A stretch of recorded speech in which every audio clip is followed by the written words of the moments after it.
Okay, so let's jump right in. What if I told you that for decades we've been looking at aging completely backwards? What if it's not some inevitable decline, but a biological process that we can actually target and maybe even change? Let's get into this because it's a revolutionary new way of thinking about our health. So, first up, we got to talk about a huge problem. It's not about how long we're living, but about how well we're living. And believe me, it has a massive price tag. $2 trillion. That is the potential economic boost every single year just in the US if we could solve only half of the diseases related to aging. And we're not just talking about hospital bills. This is about productivity. It's about potential. It's about people being healthy enough to contribute. This number points to a giant gap between our lifespan and something way more important. That is the huge difference between lifespan and health span. You know, lifespan's easy. It's just the total number of years you're on the planet. But health span, that's the number of years you're actually healthy, vibrant, and enjoying your life. The problem is right now, for most people, there's this 10 to 15 year gap at the end where they're alive, but they're dealing with chronic illness. And the whole goal of this new science isn't just to add more years to your life, but to add more life to your years.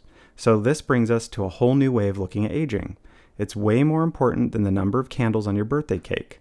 Turns out, you actually don't just have one age, you've actually got two. So you've got your chronological age, that's fixed. You can't do anything about it really. It's how many birthdays you've had. But then there's your biological age, and this is an estimate of how old your body really is on the inside down at the cellular level. And here's the absolute game changer. Unlike your chronological age, your biological age can be changed. You can actually influence. So how in the world do we measure that? Well, the best tool we have is something called the epigenetic clock. Now, I know it sounds super complicated, but the idea is actually really simple. It's a test that looks at these little chemical tags on your DNA, think of them like sticky notes over your life. These sticky notes get added or removed based on your lifestyle and environment. And by reading these notes, scientists can tell the true biological age of your body. It's pretty amazing. We have testing for that. Look, this isn't just some neat party trick. This has serious real-world consequences. Your biological age is a much, much better predictor of your health than your birthday is. For instance, studies have shown that every 5 years your biological age is older than your chronological age, your risk for breast cancer can go up by 15%. That's huge. It really shows how powerful this measurement is. Okay, so if we can accurately measure our biological age, what does that actually mean for medicine? Well, it leads to a completely radical idea.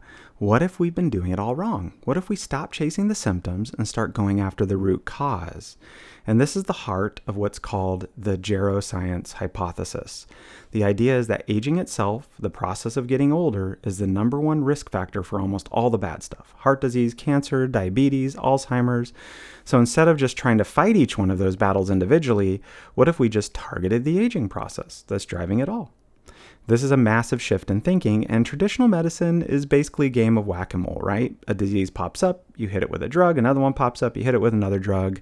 Geroscience says, let's stop playing the game, let's just fix the machine that's causing all the moles to pop up in the first place. This sounds a lot like naturopathic medicine. It's about being proactive instead of reactive, so we're going to fix the machine. We need to know what parts to work on.